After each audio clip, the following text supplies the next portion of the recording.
తెలియజేస్తున్నాను. దేవుని యొక్క బలిలో మనం చేయబోతున్నాం. దేవుడు తన యొక్క ప్రత్యక్షతలో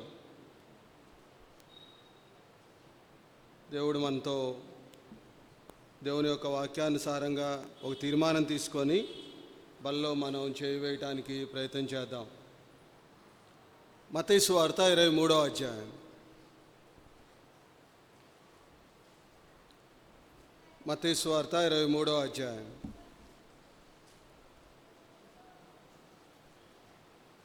పన్నెండవ వచనాన్ని మన అందరంగా చదువుకుందాం.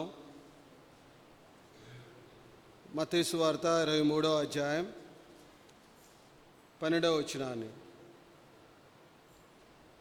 తన్ను తాను హెచ్చించుకొనివాడు తగ్గింపబడును, తన్ను తాను తగ్గించుకొనివాడు హెచ్చింపబడును. చిన్న ప్రార్థన చేసుకొని దేవుని యొక్క వాక్య భాగంలోకి వెళ్దాం. మహాపరిశుద్ధమైన దేవ, నమ్మదగిన తండ్రి, దేవా, నువ్వెంత గొప్ప దేవుడవో మా గమనాన్ని తీసుకొచ్చిన లేఖన భాగాలను బట్టి మీకు ఎంతో వందనాలు.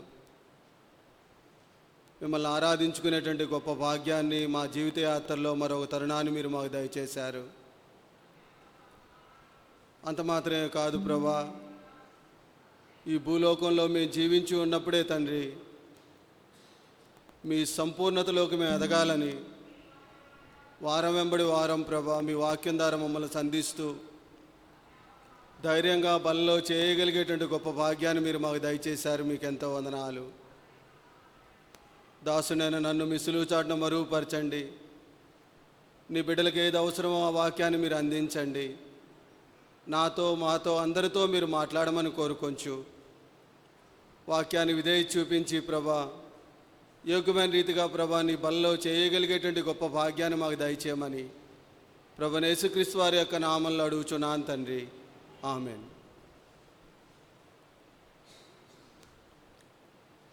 దేవుని యొక్క వాక్య భాగంలో మత్తయి సువార్త 23వ అధ్యాయంలో 12వ వచనంలో దేవుడు మనతో మాట్లాడుతూ ఉన్నాడు. ఈ సంవత్సరం దేవుడు ఎంతో చక్కగా సంఘానికి ఒక వాగ్దానాన్ని దయచేశాడు. దేవుడు చక్కగా వాగ్దానాన్ని మనం స్వతంత్రించుకోవాలని, ఆ స్వారూప్యతలోకి ఎదగాలని దేవుడు మనకి 12 నెలల్లో ఒక నెల అయిపోయింది, 2వ నెలలోకి మనం వచ్చినాం. అయితే ఈ తగ్గింపు విషయంలో దేవుడు ఎంతో ప్రాముఖ్యతని కలిగి ఉన్నాడని మనకి దేవుడు తెలియపరుస్తూ ఉన్నాడు. చూడండి, ఇక్కడ రాయబడి ఉంది, తన్ను తాను హెచ్చించుకొనివాడు తగ్గింపబడును, తన్ను తాను తగ్గించుకొనివాడు హెచ్చింపబడును. రెండు, ఒకటి ఆశీర్వాదం ఉంది, ఒకటి దేవుని యొక్క ఉగ్రత, దేవుని యొక్క శాపం కూడా అక్కడ రాయబడి ఉంది. దేవుడు హెచ్చరిక ఏం చేస్తున్నాడంటే, తన్ను తాను హెచ్చించుకొనివాడు తగ్గింపబడును. అది హెచ్చరిక. హెచ్చించుకొనివాడు తగ్గింపబడును. ఆశీర్వాదం ఏంటంటే తన్ను తాను తగ్గించుకొనివాడు హెచ్చింపబడును. దేవుడు ఇచ్చేటువంటి గొప్ప ఆశీర్వాదం. ఎందుకని యేసుప్రభు వారు దేవుడు ఎందుకని ఈ విషయంలో అంత ప్రాముఖ్యత కలిగి ఉన్నాడు అనంటే,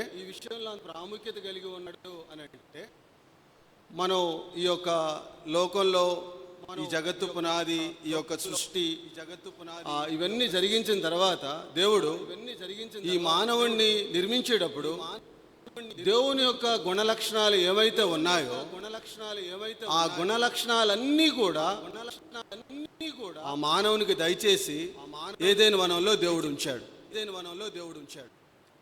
ఒక్క అవిధేయత వలన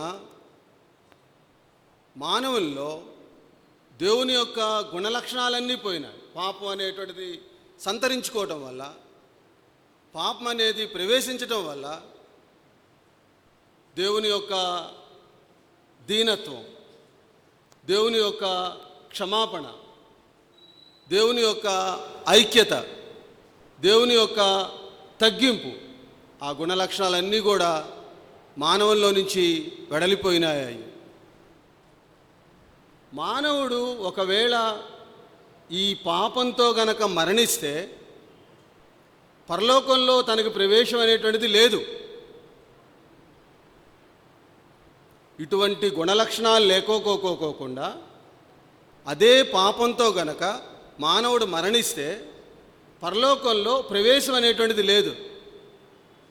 పరలోకంలో పాపక్షమాపణ లేదు, భూలోకంలోనే పాపక్షమాపణ ఉంది. అందుకనే దేవుడు ఏం చేశాడంటే, అరే నా బిడ్డలు ఇంత పాపంలో జీవించాడని చెప్పేసి ఆ గొప్ప దేవుడు, ఆ సర్వసృష్టికర్త అయినటువంటి దేవుడు తను తాను తగ్గించుకొని, నిజంగా ఆత్మస్వరూపి అయినటువంటి దేవుడు మానవుడిగా ఈ లోకానికి రావటమే గొప్ప ధన్యత. మానవ జీవితానికి రావటమే కాదు, మనం అవలంబించలేనటువంటి ఆ యొక్క దీనత్వం, ఐక్యత, క్షమాపణ, తగ్గింపు, మానవ స్వభావంతో కూడా మీరు జీవించవచ్చు అని చెప్పేసి దేవుడు ప్రాక్టికల్గా మనిషిని రూపంలోకి వచ్చి చూపించి ఆయన ఈ లోకం నుంచి తిరిగి వెళ్ళిపోయాడు. ఆ గొప్ప దేవుడు, నేను జీవించాను, మీరు కూడా జీవించాలని దేవుడు మనకి అది తెలియజేసే ఈ లోకం నుంచి ఆయన వెళ్ళిపోయాడు. ఒకవేళ ఇటువంటి లక్షణాలు లేకోకోకోకుండా పాపంతో మనం గనక మరణిస్తే పాప క్షమాపణ మనకి పరలోకంలో లేదు. అందుకనే దేవుడు సంఘానికి సంవత్సరానికి ఒక వాగ్దానాన్ని, ఒక అంశాన్ని దేవుడు దయచేసి ఆ స్వారూప్యతలోకి మీరు ఎదగాలని చెప్పేసి, మనం ఎదగాలని చెప్పి, ఆ పరిపూర్ణతని మనం సంతరించుకోవాలని చెప్పేసి, మన యొక్క మరణం యొక్క చివరి అంచుల్లో ఆ పరిపూర్ణతలోకి మనం వచ్చినప్పుడు మాత్రమే దేవుని యొక్క పరలోక రాజ్యాన్ని మనం ఆస్వాదించగలుగుతాం. అందుకనే దేవుడు ఈ సంవత్సరం మనకి తగ్గింపు అనేటువంటి జీవితాన్ని కలిగి ఉండాలని దేవుడు తెలియజేస్తూ ఉన్నాడు. కాబట్టి సాత్వికత్వం, దీనత్వం, తగ్గింపు మానవ జీవితంలో చాలా ప్రాముఖ్యమైనటువంటి ఇవి 3 అంశాలు మీతో మాట్లాడాలని ఆశపడ్డా. నేను తగ్గింపు జీవితాన్ని కలిగి ఉండకపోతే వచ్చేటువంటి కాన్సిక్వెన్సెస్ ఏంటి?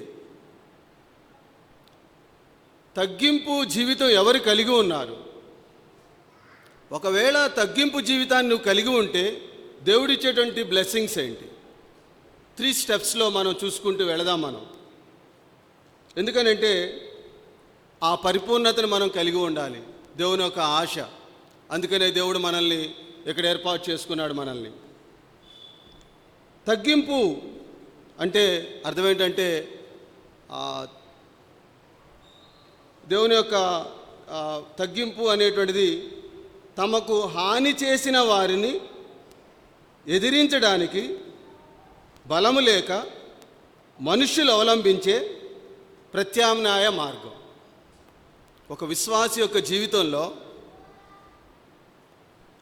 నీ మీద ఎంతో భయంకరమైనటువంటి ఒత్తిడి కలిగి ఉంది, నీకు హాని చేస్తూ ఉన్నారు, చూస్తూ ఉన్నావు, నీకు శక్తి లేదు. దేవుని మీద ఆధారపడటమే తగ్గింపు. ఆ జీవితాన్ని జీవించాలని దేవుడు కోరుకుంటున్నాడు.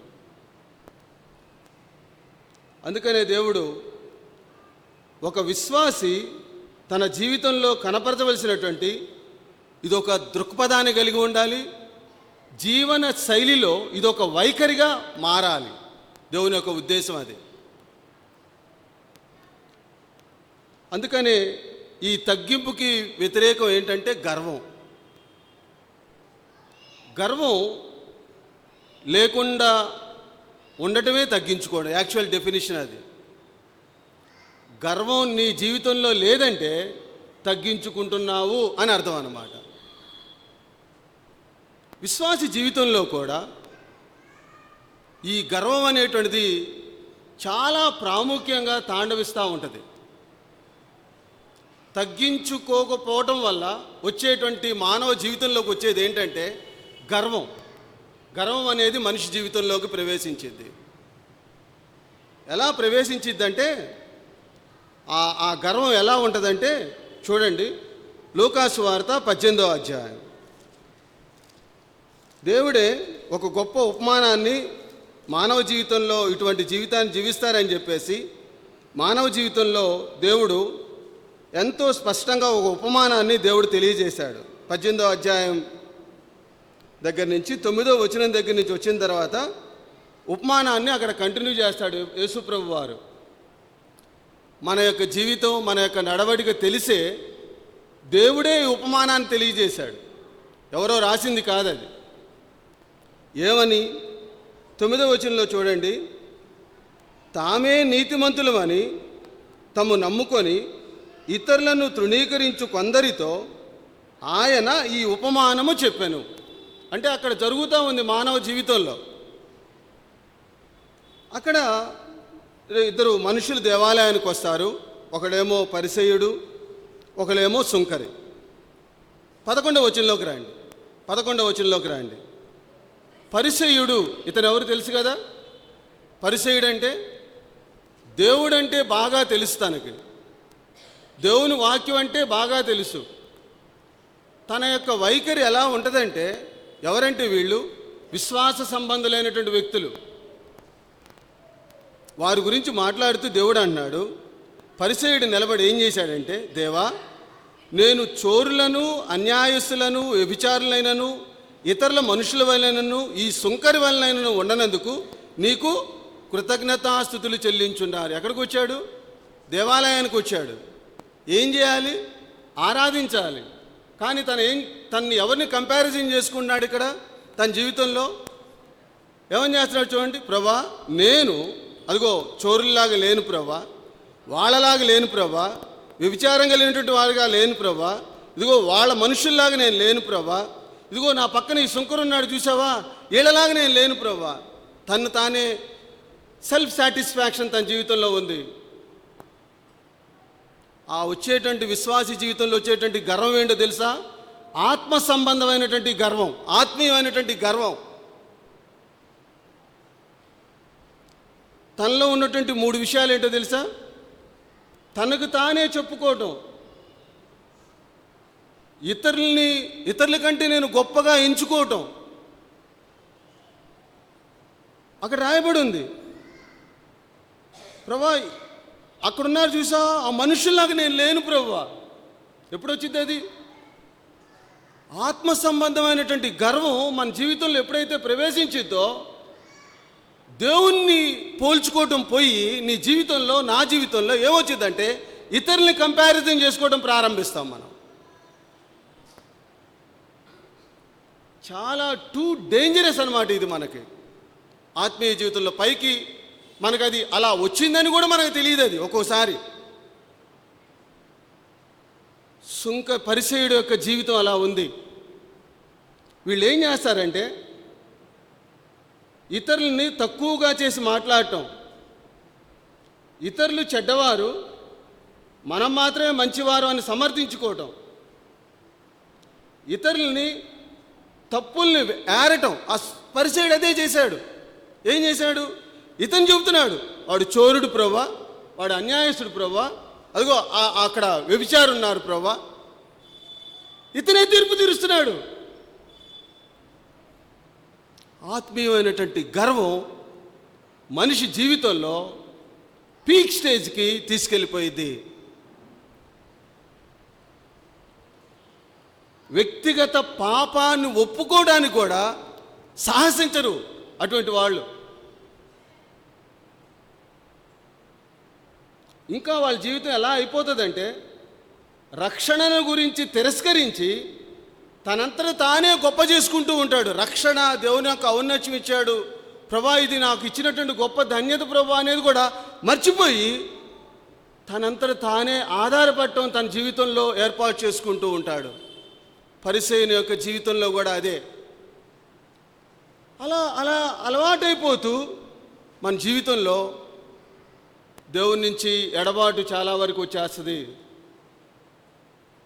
తగ్గింపు జీవితం లేకపోలేదంటే ఏమొస్తుంది మన జీవితంలోకి? విశ్వాస యొక్క జీవితంలో ఆత్మీయమైనటువంటి గర్వం అనేటువంటిది మన జీవితంలోకి ప్రవేశించింది.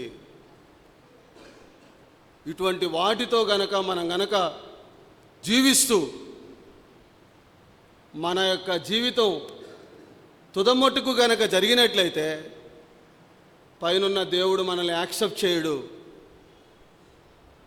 ఎందుకు వస్తుంది ఇటువంటి జీవితం? ఎందుకు వస్తుంది వాళ్ళల్లో? ఎందుకని అటువంటిది ప్రవేశించడం జరుగుతుంది అని అంటే 3 విషయాలు వాళ్ళ జీవితాల్లోకి వస్తాయి.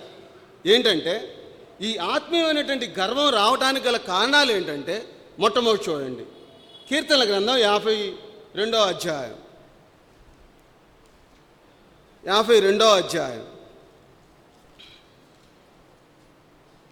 52వ అధ్యాయం. ఎందుకని అటువంటి జీవితాన్ని మనం జీవిస్తూ ఉంటామంటే 52వ అధ్యాయం 7వ వచనం చూడండి. 7వ వచనం, ఇదిగో దేవుని తనకు దుర్గముగా ఉంచుకొనక. అది మెయిన్ పాయింట్. విశ్వాసే పైకి విశ్వాసలాగానే కనబడతా ఉంటారు. దేవుని యొక్క దుర్గాన్ని ఉంచుకోకోకుండా ఆ బౌండరీస్ దాటి దేవుని దుర్గాన్ని వదిలించేసుకొని తన యొక్క వ్యక్తిగత జీవితంలో, అంటే అర్థమేంటి తెలుసా? విశ్వాస యొక్క జీవితంలో దేవుని యొక్క బౌండరీ ఉండాలి. దేవుని యొక్క దుర్గం చేత మనం కప్పబడాలి. మన చుట్టూ దేవుని యొక్క దుర్గం యొక్క కాపుదలు ఉండాలి. అటువంటి ఉండకోకోకుండా లోకం అనే దాని మీద ఆ శక్తిని ఉపయోగిస్తూ ఉంటారు. వాళ్ళు లోకాన్ని కాన్సన్ట్రేట్ చేస్తూ ఉంటారు. లోకంలో ఉన్నటువంటి ప్రతిదీ కూడా వాళ్ళ యొక్క కేంద్రీకృతంలోకి రావటం వల్ల, దేవుని యొక్క దుర్గాన్ని మర్చిపోవటం వల్ల వాళ్ళ జీవితంలోకి ఈ యొక్క గర్వం అనేటువంటిది ప్రవేశిస్తుంది. లోకానికి లొంగిపోవటం, దేవుని యొక్క ఆలోచన లేకపోవటం, లోకంలో ఉండే వాటి మీదే వాటి యొక్క ఆకర్షణ ఉండటం. ఎప్పుడు వచ్చిందో తెలుసా? దేవుని యొక్క దుర్గం మన జీవితంలో లేకుండా ఉన్నప్పుడు ఆత్మ సంబంధమైనటువంటి గర్వం మన జీవితంలోకి ప్రవేశించింది. అందుకని అక్కడ రాయబడి ఉంది, తన ధన సమృద్ధి యందు నమ్మిక ఉంచి, రెండో పార్ట్ అది, తన చేటును బలపరుచుకునేవాడు వీడే అని చెప్పుకొనుచు వానిని చూచి నవ్వుదురు. చివరికి ఏమవుతాం? హేళన చెందుతాం మన జీవితంలో. ఆత్మ సంబంధమైనటువంటి గర్వం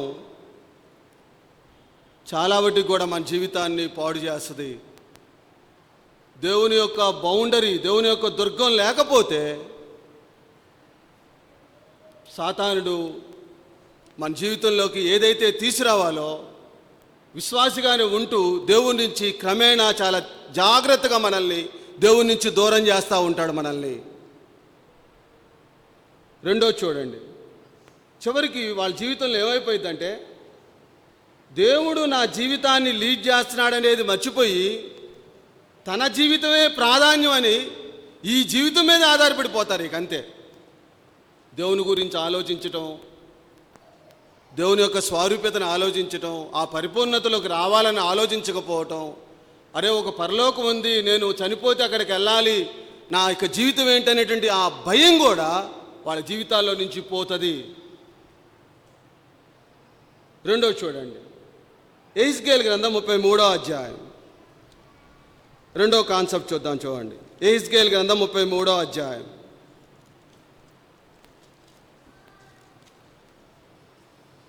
ఆత్మీయమైనటువంటి గర్వం మన జీవితాల్లో రెండో చూపించేటువంటి కాన్సిక్వెన్సెస్ ఏంటంటే 33వ అధ్యాయం 31వ వచనం. దేవుడు మనతో మాట్లాడుతూ ఉన్నాడు. వాక్యాన్ని చాలా జాగ్రత్తగా పరిశీలించడానికి ప్రయత్నం చేద్దాం. 33వ అధ్యాయం 31వ వచనాన్ని నేను చదువుతాను, జాగ్రత్తగా గమనించండి. దేవుడు మనతో మాట్లాడుతూ ఉన్నాడు. నా జనులు రాదగిన విధముగా వారు నీ యొద్దకు వచ్చి నా జనులైనట్టుగా నీ ఎదుట కూర్చుండి నీ మాటలు విందురు గాని వాటిని అనుసరించి ప్రవర్తింపరు. వారు నోటితో ఎంతో ప్రేమ కనపరుతురు గాని వారి హృదయము లాభమును అపేక్షించుతున్నది. ఎవరి గురించి? దేవుడు అన్నాడు, నా జనులు ఎంత ప్రేమతో, ఎంత దీన వ్యవస్థతోటి, ఎంత బాధతోటి దేవుడు మనతో మాట్లాడుతున్నాడో చూడండి. నా బిడ్డలు, నా విశ్వాసులు, నా పేరు పెట్టబడినటువంటి నా జనాంగం ఎలా మందిరానికి వస్తున్నారంటే దేవుని యొక్క వాక్యం తెలియజేస్తూ ఉంది, రాదగిన విధముగా వారు నీ యొద్దకు వస్తారు, నా యొద్దకు వస్తున్నారు వాళ్ళు. నేను అలా అనుకోవటంలో వాళ్ళ జీవితాన్ని ఎంత చెడుతనంతో వాళ్ళు దేవుని యొక్క మందిరానికి వస్తూ ఉన్నారని చెప్పేసి దేవుడు జ్ఞాపకం చేస్తూ ఉన్నాడు. అందుకనే 2వ వాగ్దానం రాయబడి ఉంది, తమ చెడు మార్గములను విడిచి. అరే నా బిడ్డలు ఆ చెడు మార్గాన్ని విడిచిపెట్టుకోకుండా ప్రార్థన చేయడానికి వస్తున్నారు, ఆరాధించడానికి వస్తున్నారు, నా నుంచి ఎంతో ఆశించడానికి వస్తున్నారు. కానీ నేను అనుకున్న స్థాయిలో వాళ్ళ జీవితాలు ఉండట్లేదని చెప్పి దేవుడు బాధపడతా ఉన్నాడు. ఇంకా అక్కడ రాయబడి చూడండి, నా జనులైనట్టుగా నీ ఎదుట కూర్చుండి. చాలా కఠినమైనటువంటి మాట. పైకి విశ్వాసిలాగానే దేవుడు మనం బాహ్యంగా మనం చూచి నమ్మచ్చు కానీ మోసపోవచ్చు, కానీ అంతరంగాన్ని దేవుడు మనతో మాట్లాడుతున్నాడు. దేవుడు అంతరంగాన్ని దేవుడు మనతో చూస్తున్నాడు. దేవుడు చూస్తూ అన్నాడు. దేవుడు ఏమన్నాడంటే, నా జనులైనట్టుగా నీ ఎదుట కూర్చుండి నీ మాటలు విందురు కానీ వాటిని అనుసరించి ప్రవర్తింపరు. ఇలాంటి ప్రవర్తన మన జీవితాల్లో ఉంది కాబట్టి ఆ తగ్గింపు జీవితాన్ని మన యొక్క జీవితంలో కొనసాగించలేనటువంటి పరిస్థితి మన జీవితంలోకి వస్తుంది. అందుకనే దేవుడు అన్నాడు, ఆత్మీయమైనటువంటి గర్వం మన జీవితంలో ఉన్నప్పుడు ఇటువంటి స్వారూప్యతలోకి మన జీవితంలో వెళ్ళలేం. మనం సరి చేసుకుందాం, దేవుని సన్నిధిలో ప్రలాపిద్దాం. నా జనులు తమ చెడు మార్గమును విడిచిపెట్టినప్పుడే వారి ప్రార్థన నేను ఆలకిస్తానన్నాడు దేవుడు. దేవుడు అన్నాడు, మీరు రాదగిన విధంగా నా దగ్గరికి మీరు రావట్లేదు. మీరు అందుకనే ఇటువంటి వారు బయట కనబడే వాటి మీదే కాన్సన్ట్రేషన్ చేస్తూ ఉంటారు. అంతరంగంలో ఉండేటువంటి వాటి మీద ఎటువంటి శ్రద్ధ మన జీవితాల్లో అది కనబడదు. ఆ గర్వం మన మీద డామినేట్ చేస్తూ ఉంటుంది. అదే ఉందిలే, ఇప్పుడు అనుభవించకపోతే ఎప్పుడు అనుభవిస్తాం, ఇప్పుడు చేయకపోతే ఎప్పుడు చేస్తాం, మనం ఇప్పుడు మాట్లాడకపోతే ఎప్పుడు మాట్లాడతాం. దేవుడు మనతో మాట్లాడుతూ ఉన్నాడు. 3వ భాగంలోకి వెళ్దాం. రోమీయులకు రాసిన పత్రిక 10వ అధ్యాయం. రోమీయులకు రాసిన పత్రిక 10వ అధ్యాయం 3వ వచనంలోకి వెళ్దాం. రోమీయులకు రాసిన పత్రిక 10వ అధ్యాయం 3వ వచనం. ఎలాగనగా వారు దేవుని నీతి నెరుగక తమ స్వనీతిని స్థాపించబూనుకొనుటకు దేవుని నీతికి లోబడలేదు. ఏమైంది అక్కడ చూడండి, దేవుని యొక్క వాక్య భాగంలో 3వ వచనం రాయబడింది, ఏలయనగా వారు దేవుని నీతి నెరుగక తమ స్వనీతిని స్థాపించుకుంటూ, దేవుని యొక్క నీతిని వదిలిపెట్టేసేసేసి తన యొక్క నీతిని, స్వనీతిని స్థాపించుకుంటూ డెవలప్ చేసుకుంటూ ఉన్నారన్నమాట. దేవుని యొక్క నీతిని వదిలిపెట్టేసేసుకొని వారి నీతినే వాళ్ళు సమర్థించుకోవటం. నేనే నీతిమంతుణ్ణి. ఎగ్జామిన్ చేసుకుందాం. నిన్ను నువ్వే సెల్ఫ్ ఎగ్జామిన్ చేసుకుంటున్నావా? మనల్ని మనమే సెల్ఫ్ ఎగ్జామిన్ చేసుకుంటున్నావా? నాకు నేనే సెల్ఫ్ ఎగ్జామిన్ చేసుకుంటున్నానా? దేవుని దృష్టిలో నేను నీతిమంతుడిగా కనబడుతున్నానా లేదా? ఆత్మీయం అనేటువంటి గర్వం ఈ 3 విషయాల్లో మనల్ని నడిపిస్తూ ఉంటుంది. అందుకనే పరిసయ్యుని యొక్క జీవితంలో ఈ ఆత్మీయమైనటువంటి గర్వం గురించి దేవుడు గొప్ప ఉపమానాన్ని ఆయన తెలియజేస్తూ ఉన్నాడు. ఎప్పుడైతే ఈ ఆత్మీయమైనటువంటి గర్వం మనం కలిగి ఉంటామో, తమ పాపాల మూలముగా హృదయంలో ఉన్నటువంటి భారాన్ని, అర్థమవుతుందా అండి? ఏమైంది అప్పుడు?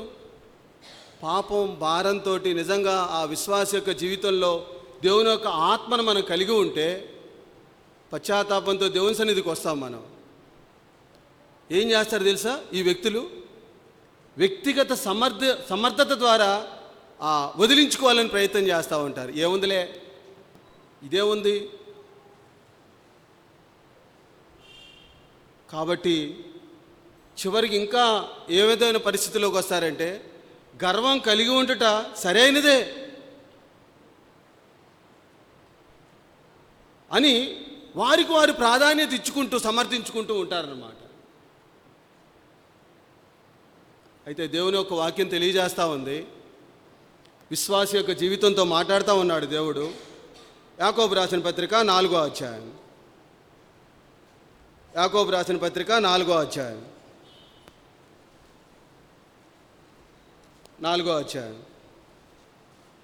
6వ వచనాన్ని మనం గనక చూసినట్లయితే, 6వ వచనం, కాదు గాని ఆయన ఎక్కువ కృపనిచ్చును, అందుచేత దేవుడు అహంకారులను ఎదిరించి. దేవుని యొక్క వాక్యం ఏం చెప్తా ఉందంటే, ఇందా మనం నేర్చుకున్నట్టు వాక్య భాగంలో, తన్ను తాను హెచ్చించుకొనివాడు తగ్గింపబడును, తన్ను తాను హెచ్చించుకొనివాడు తగ్గింపబడును. ఆత్మీయమైనటువంటి గర్వం మన జీవితంలోకి వచ్చినప్పుడు తను తాను హెచ్చించుకోవడం ప్రారంభిస్తూ ఉంటాడు. అయితే దేవుని వాక్యం ఏం చెప్తా ఉందంటే, అహంకారులు నేను ఎదిరిస్తా, నేను దిగుతా, నేను తగ్గిస్తా. దేవుని వాక్యం చెప్తే తెలియజేస్తూ ఉంది మనకి. ఒకవేళ అదే జీవితాన్ని మనం కానీ జీవిస్తే నేను ఇన్వాల్వ్ అవుతాను. అందుకనే ఈ గర్వం కలిగి ఉండకూడదు అని దేవుడు మనతో, ఆ ఉపమానం ద్వారా దేవుడు మనతో తెలియజేస్తూ ఉన్నాడు. ఎందుకు అటువంటి జీవితాన్ని మనం జీవించాలి? ఎందుకని జీవించాలి? ఈ తగ్గింపు జీవితాన్ని ఎందుకు జీవించాలని అంటే, నువ్వు నేను నమ్ముకున్నటువంటి దేవుడు, ఆ దేవుని యొక్క దైవ స్వభావం అది. ఆ దైవ స్వభావం కలిగినటువంటి దేవుడికి నువ్వు నేనేంటో తెలుసా? కుమార్తెలు. ఆ కుమార్తెలుగా ఉన్నటువంటి నువ్వు నేను కూడా ఆ దైవ స్వభావాన్ని ఈ భూలోకంలో ఉన్నప్పుడే ఆ పరిపూర్ణతలోకి రావాలనే దేవుడు మనల్ని ఏర్పాటు చేసుకున్నాడు. మన దేవుడు అలా జీవించాడు.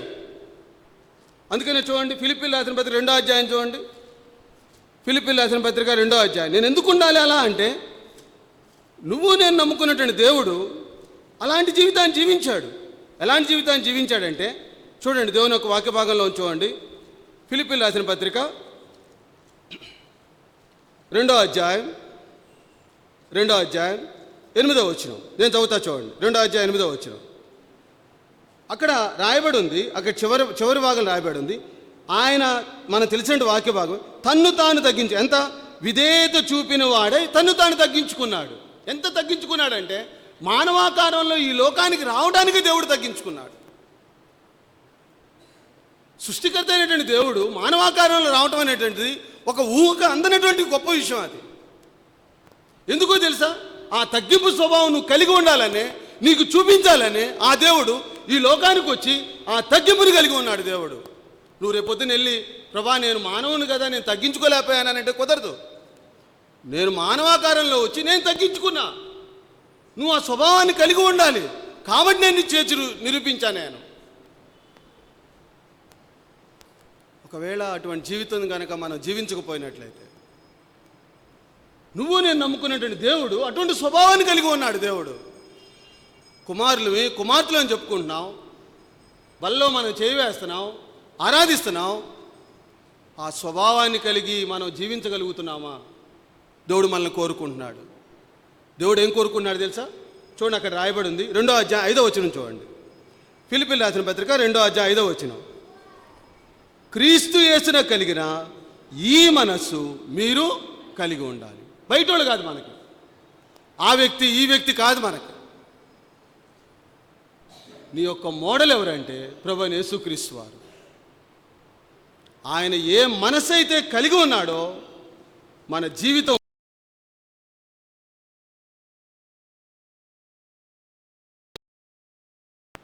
ప్రభా, ఈ క్షణాన నువ్వు నన్ను పిలిస్తే ప్రభా, ఐఎమ్ రెడీ ప్రభా.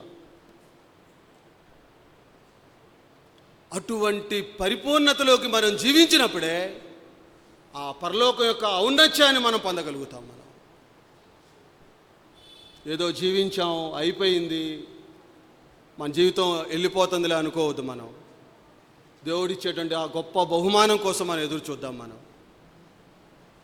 2 విషయాలు చూసినాం. మనం గర్వం యొక్క ఆ తగ్గింపు యొక్క కాన్సిక్వెన్సెస్, తగ్గింపు జీవితం కనుక లేకపోతే వచ్చేటువంటి కాన్సిక్వెన్సెస్ ఏంటో చూచాం. మనం దాని యొక్క పరిస్థితులు ఏంటో చూచాం. ఎందుకు నేను కలిగి ఉండాలి అంటే నీ దేవుడు అటువంటి స్వభావాన్ని కలిగి ఉన్నాడని చెప్పేసి నేర్చుకున్నాం. 3వ భాగంలోకి వెళ్దాం. ఒకవేళ నేను తగ్గించుకొని ఉంటే దేవుడిచ్చేటువంటి బెనిఫిట్స్ ఏంటి ఈ లోకంలో? What are the blessings? దేవుడు ఎటువంటి ఆశీర్వాదాలు మనకిస్తాడు? ఆయన అచ్చుండి దేవుడు కాదు. నువ్వు తగ్గించుకొని నువ్వు బాధలు పడుతుంటే ఆయన చూస్తూ ఉండి దేవుడు కాదు మన దేవుడు. ఎంత గొప్ప విషయాలు చేస్తాడు తెలుసా? చూడండి, దేవుని యొక్క వాక్య భాగంలో యెషయా గ్రంథం 57వ అధ్యాయం. యెషయా గ్రంథం 57వ అధ్యాయం. యెషయా గ్రంథం 57వ అధ్యాయం. నేను చదువుతాను, జాగ్రత్తగా చూడండి. 15వ వచనం దగ్గర నేను చివరిలో నుంచి చదువుతున్నాను. నేను యెషయా గ్రంథం 57వ అధ్యాయం 15వ వచనం నుంచి నేను చదువుతున్నాను. నేను చివరిలో నుంచి, అయినను వినయము గల వారి ప్రాణమును విజృంభింపచేయుటకును. అర్థమవుతుందా అండి? వినయము గల వారి ప్రాణమును ఉజ్జీవింప చేయుటకును. తగ్గించున్నప్పుడు, విధేయత కలిగి ఉన్నప్పుడు దేవుడు ఏం చేస్తాడు తెలుసా? వారి మీద దేవుడు దృష్టి పెడతాడు. దేవుడు దృష్టి పెట్టే కాకుండా నలిగిన ప్రాణమును ఉజ్జీవింపచేయుటకును. దేవుడికి తెలుసు, నీ పరిస్థితి తెలుసు దేవుడికి. నువ్వెంత నలిగిపోతున్నావు, ఎంత పరిస్థితులు ఎదుర్కొన్నావో ఆయన చూస్తూ ఊరుకోడు. ఆ దేవుడు నీలో ఉజ్జీవాన్ని కలుగజేస్తాడు. ఆ దేవుడు అంత మాత్రమే కాదు, వినయము గలవారి యొద్దకు, దీన మనసు గలవారి యొద్దకు నివసించుచున్నాను. ఎవరి దగ్గర నివసించడానికి దేవుడు ఇష్టపడుతున్నాడు? వినయము గలవారి యొద్దను, దీన మనసు గలవారి యొద్దను నివసించుచున్నాను. నేను మీలో నివసిస్తా. నేను మీలో వసిస్తా. ఎవరైతే దీనత్వం, ఎవరైతే తగ్గించుకొని దేవుని వైపు చూస్తూ ఉంటారో ఆ దేవుడు అన్నాడు, మీలో నేను వసిస్తా. మీలో నేను నివసిస్తా. నేను గైడ్ చేస్తా మిమ్మల్ని, మీకు ఒక ప్లానింగ్ ఇస్తా. ఆ స్వారూప్యతలోకి మనం ఎదుగుతున్నామా? ఆ స్వారూప్యతను ఎదిగి దేవుని యొక్క ఆ ఉన్నతమైనటువంటి ఉద్దేశాలని ప్రభా ఈ భూలోకంలో నేను నెరవేర్చాలి ప్రభా అని చెప్పేసి ఆ స్వారూప్యతలోకి మనం వెళ్ళగలుగుతున్నావా? దేవుడు అన్నాడు, నువ్వు తగ్గించుకో, నీలో నేను వసిస్తా. ఎంత గొప్ప అద్భుతమైనటువంటి మాట అండి. అంత మాత్రమే కాదు, యెషయా గ్రంథం 66వ అధ్యాయం 66వ అధ్యాయం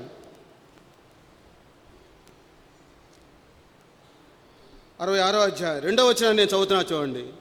2వ అధ్యాయం చివరి నుంచి చదువుతున్నా చూడండి.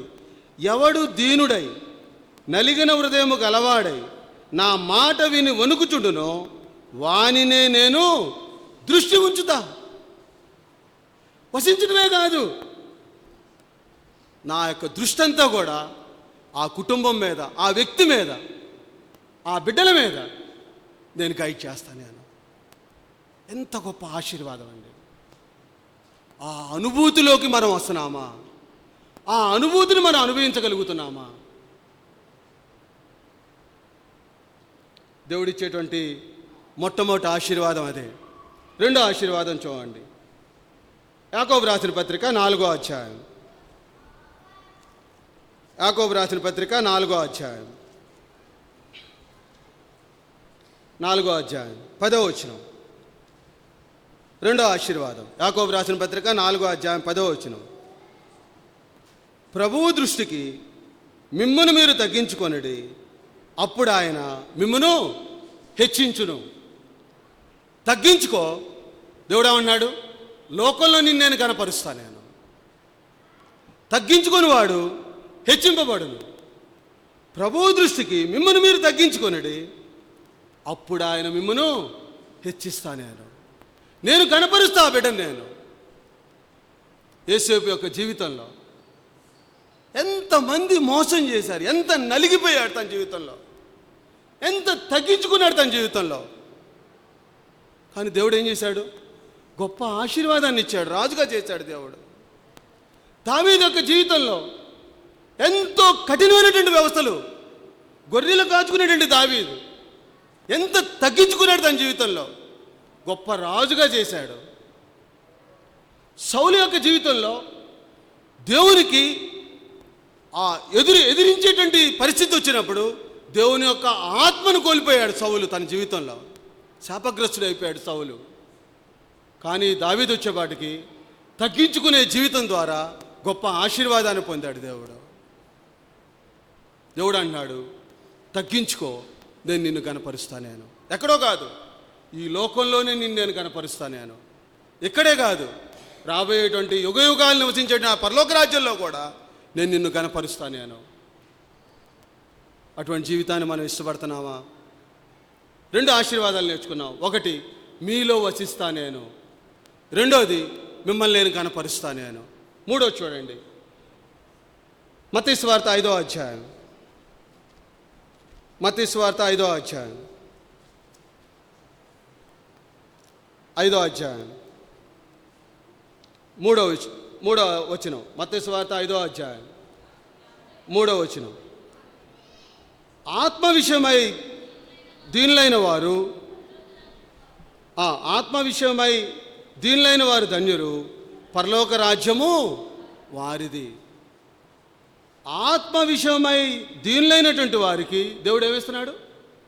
పరలోక రాజ్యాన్ని ఇస్తాను నేను. నీ దీనత్వం, నీ తగ్గింపు జీవితం దేవుడిచ్చేటువంటి ఆశీర్వాదం తెలుసా? పరలోక రాజ్యానికి వారసుడిగా దేవుడు ఏర్పాటు చేస్తున్నాడు.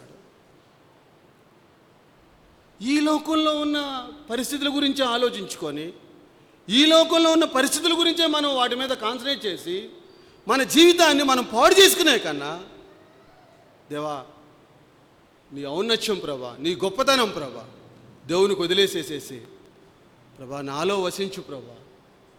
దేవుడు అంటాడు, నేను నిన్ను కనపరుస్తా. నేను నీ దీనత్వం గొప్ప ఆశీర్వాదంలోకి తీసుకెళ్తాను నేను. మూడోది అన్నాడు, నీ దీనత్వం పరలోక రాజ్యంలో నీకు స్వాస్థ్యాన్ని ఇస్తాను నేను అంటున్నాడు దేవుడు. నిర్ణయం మన చేతిలో ఉంది. తగ్గింపు జీవితం, నువ్వు నలిగినా, నీ ప్రాణంతో ఎంత బాధపడినా కూడా ఆ దేవుడు ఏమన్నాడు తెలుసా? నేను ఉజ్జీవింపజేస్తా. నేను నలిగి వినయ మనసు కలిగిన వారి వద్ద నేను వసిస్తా. నేను దేవుని వాక్యాన్ని నమ్ముదాం, ఆయన వైపు ఆధారపడదాం, ఆ వాక్యానుసారంగా జీవించడానికి ప్రయత్నం చేద్దాం.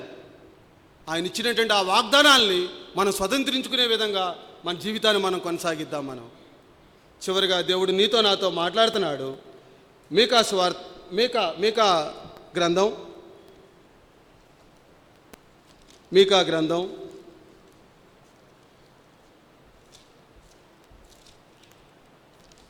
మీకా గ్రంథం 6వ అధ్యాయం 6వ అధ్యాయం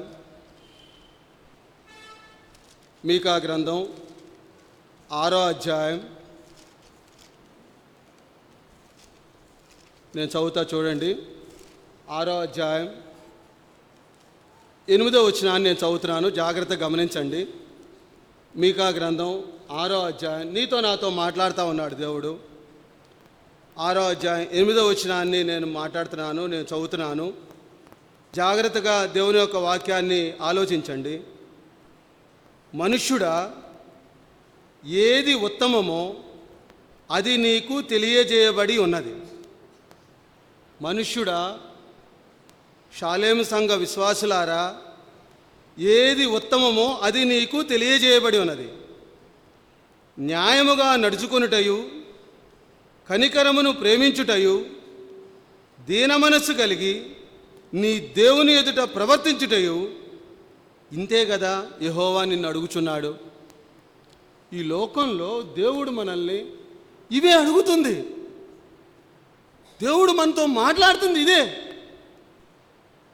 అరే, నీ జీవితం ఎలా ఉండాలంటే న్యాయంగా ఉండు, కనికరాన్ని కలిగి ఉండు, దీనత్వాన్ని కలిగి ఉండు, తగ్గించుకొని జీవించు. ఇదే కదా నీ నుంచి నేను అడుగుతుంది. ఒకవేళ ఇటువంటి జీవితాన్ని జీవిస్తే దేవుడు అన్నాడు, నీలో వసిస్తాను నేను.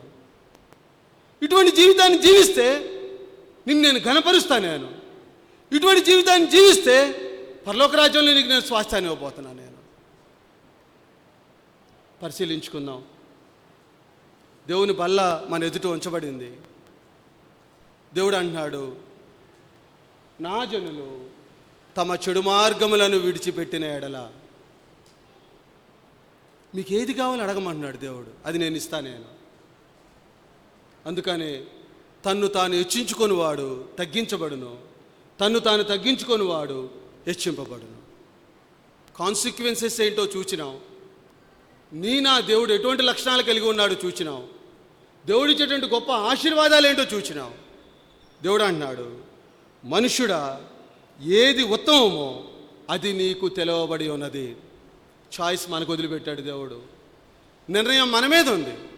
నిర్ణయం చేసుకోవాల్సింది, డెసిషన్ మేకింగ్ అనేటువంటిది మన జీవితంలో ఉంది. ఆ విధంగా వాక్యానుసారంగా ఒక నిర్ణయం తీసుకొని దేవుని యొక్క బలలో మనం చేయవేద్దాం. మనం తల్లొంచుకుందాం, దేవుని వైపు చూద్దాం.